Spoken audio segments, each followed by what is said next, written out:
everyone, today I'm going to be talking about my February favorites, and I have just been starting to love doing favorites videos. I feel like lately the things that I have been liking, I've been really enjoying, and I've been really loving these things that I've been talking about every month. So without further ado, let's get right on into it. The first thing I'm going to talk about is actually a laundry detergent, which I just think is kind of hilarious to be talking about a laundry detergent, but it is the 7th generation Geranium Blossoms and Vanilla laundry detergent, and this stuff is awesome. It's concentrated, so you don't have to use as much. You only need like a tiny little bit. And since it is 7th generation, it is all natural. There's no crappy things, and I have very sensitive skin. So I find that if I use a detergent that is used with ingredients that aren't that great, it usually makes me break out or it makes me super itchy. So the thing that I love the most about that detergent though is the smell. It smells like you're in an extremely expensive yoga studio. Like it's that really just like fresh, beautiful, slightly, I don't want to say like earthy, because then that just makes me sound like I'm talking about sweaty yoga people, but like almost, I don't know, like patchouli-ish? Yeah, almost like patchouli.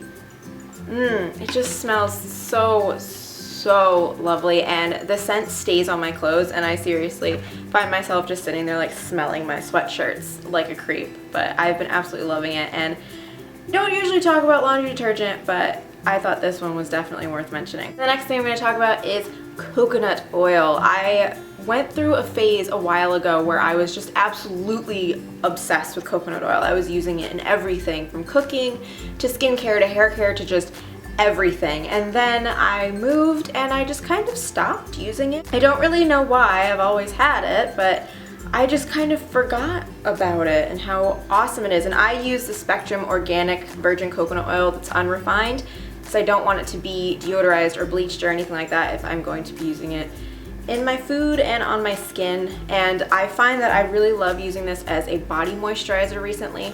I get breakouts on my back more than I get breakouts on my face, and it's been the kind of thing that is extremely frustrating for me because I've tried everything I can think of and I don't have oily skin. So a lot of times when I use things that are made for acne prone skin, they dry my skin out because it's made for people with oily skin as opposed to people who just have acne prone skin, which I understand is kind of a hard thing to pinpoint when you're dealing with many different skin types. But since coconut oil is antibacterial, it helps with any breakouts, and it's also very moisturizing to my skin. So it has been working wonders on my back, and it just makes me so happy because this is like something that really bothers me. My back is my biggest place of insecurity, and I feel like it's somewhere that not a lot of people can share that insecurity. I feel like having a bad back and having bad skin on your back isn't something that is talked about very often, so it's the kind of thing that makes me feel very vulnerable and just very sad and self-conscious. So having this to help with that has just been absolutely amazing and has just been making me feel so much better about myself. And I've also been using it in my hair. I have very dry scalp, and being in an environment where the water is very hard has not really been very helpful to it. So I've actually been mixing it with a little bit of baking soda right before I have a shower and massaging my scalp with it. And I only leave it on for about 10 to 15 minutes because I don't want it to never come out of my hair again. But then I usually do a double shampoo, and because of the baking soda, it kind of already starts like the cleansing process. So I get that nourishment, I get the little bit of like scrubbiness from the baking soda to kind of exfoliate my scalp. And then the coconut oil, of course, goes down the rest of my hair. It makes my hair so soft and so shiny. And I've also been using it for cooking. I'm just gonna spend my whole entire favorites video talking about coconut oil. But I really love doing Asian cooking. Those flavors are my favorite flavors. I really like having the sweet and spicy and sour and kind of like everything represented. And coconut oil is just so awesome in Asian cooking. It just brings out those flavors even more. And I've been using it with my rice. So I'll put about a teaspoon in the boiling water before I put in my rice, and I just find that it makes the most moist, fragrant, beautiful rice, and you don't necessarily have the coconut flavor, when you use only a teaspoon, it just gives it that nice moisture, and there's something there. There's a little bit of like an aroma to it. And so I've been loving coconut oil so much this month. Clearly, I can't shut up about it. And now onto some beauty things. This month I have been absolutely obsessed with the Urban Decay Vice 3 palette. And this is just the sleeve. It's like a friggin' laptop sleeve that it comes in. But this packaging, first of all, oh my god, is so friggin' beautiful. I'm completely obsessed with it.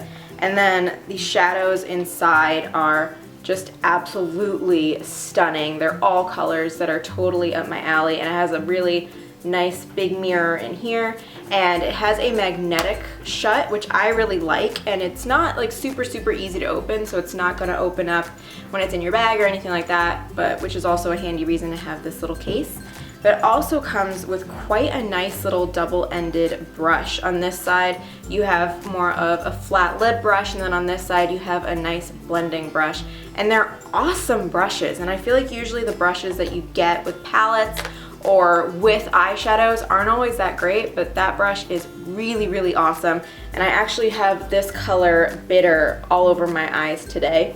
And the one next to it, Flame, is probably my favorite color. It's just an absolutely gorgeous, peachy, shimmery shade, but I also love all of the purples and all of the cool tone shades that are in this palette. As with most Urban Decay palettes, there is a little bit of fallout, but I feel like with the quality of the shadows and the beautiful color payoff, I'm more than willing to deal with a little bit of fallout for these awesome shadows. So if you haven't picked up the Vice 3 palette yet, I definitely suggest it. I got it on sale, so it was a lot cheaper. I think it was like $40 from the Urban Decay website, so I would definitely suggest checking there and seeing if you can get it on sale, because I think it is sold out on Sephora. Next thing I have been loving is the Body Shop Tea Tree Skin Clearing Toner, which is for blemish-prone skin.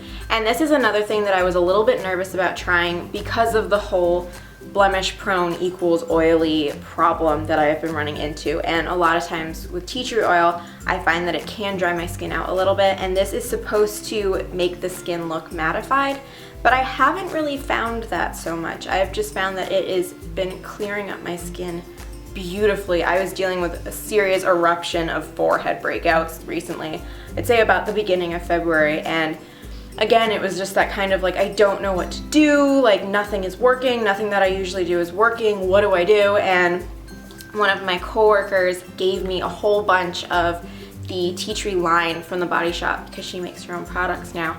So I tried this out and I haven't looked back since. I actually just reordered one, even though I am about a quarter of the way through it, because I don't want to run out of this stuff. But it's interesting, it has this powder on the bottom that you have to shake up. I believe it's tapioca powder, but it also is infused with tamanu oil, so it's not going to be extremely drying to the skin. And because it is tea tree and because it is something that is not super nourishing, I have been adding in argan oil to my moisturizer just to keep everything balanced out. But this stuff has been a miracle worker, and it's amazing. And I love it a lot, and I would definitely suggest trying it out. And another skincare favorite that I've been using is the Glam Glow Thirsty Cleanse Mud to Foam Cleanser. And this is really cool. First of all, it smells amazing. It smells like the Thirsty Mud mask. And so it smells like coconuts, and it's really fresh. And the way that this is you apply it to dry skin, and it comes out very similar to the mask. So it starts out as a mud, and you put it all over your face, all over dry skin, and then you wet your hands a little bit with the excess that's left in your hands and rub them together to make a foam, and then kind of try to foam up what's left, and you keep adding water. And it's a very nourishing way to cleanse the skin. I really have been enjoying it so much. It's been, again, working wonders on my skin, and definitely going along with the tea tree toner just to kind of make sure all my breakouts are taken care of. Last beauty thing is a nail polish, and this is the Julep Kayla nail polish, and this is such a cool, unique color. Like, I've never really seen a color like this before. It's almost like a smoky, iridescent purple. I I don't know, it's like purpley blue periwinkle gorgeousness, and I absolutely love this color. And being a julep nail polish, it is 5 free. This is one of the 5 free polishes. They have 3 free, 4 free, and 5 free polishes. This is one of the 5 frees. And this stays on so awesome. I wore it for almost 2 weeks just with one application, which was amazing. I never get that out of any of my nail polishes.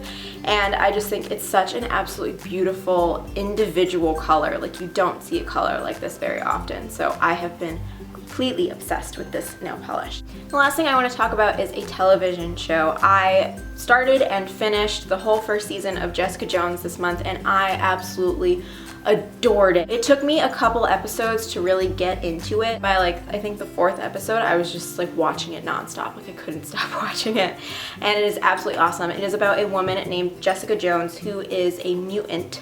And this is part of the whole Marvel mutant world with X-Men and all that stuff, and Daredevil, and they all kind of go in together. But she is also a private investigator, and she gets hired to work on a case where these parents can't find their daughter. And so she ends up finding the girl, and the girl has actually kind of been kidnapped by someone from her past, a man named Kilgrave, who can make people do anything he wants. And Jessica's power is super strength. He has made her do some not so great thing using her power to get her to do them, and, you know, just all this stuff. So he's back, and it creates this whole big drama in her life, and it was just really fascinating. Plus, it has David Tennant playing Kilgrave, and I hate seeing David Tennant play a villain. Like, it's Barty Crouch Jr. all over again, because I absolutely love him in Doctor Who. Like, I will watch anything that David Tennant is in because I loved him so much in Doctor Who.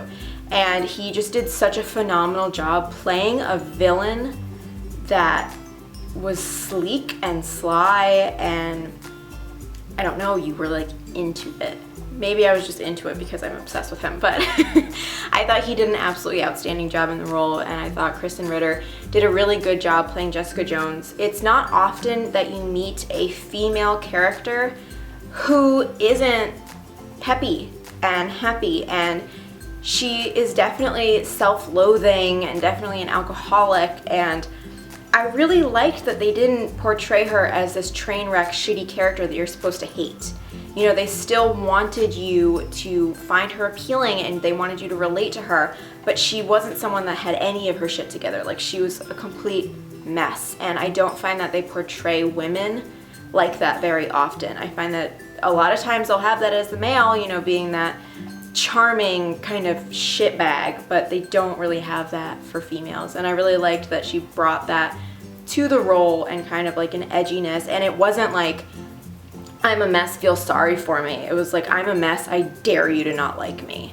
And if you don't, then I will punch you in the face. And so I really love that. I think it's a great show to watch, and I'm super, super excited for the 2nd season. So that's all I've got for my favorites this month. I hope you enjoyed it very much. Please give it a thumbs up if you did, and comment down below. Please subscribe if you haven't already, and I will see you all next time.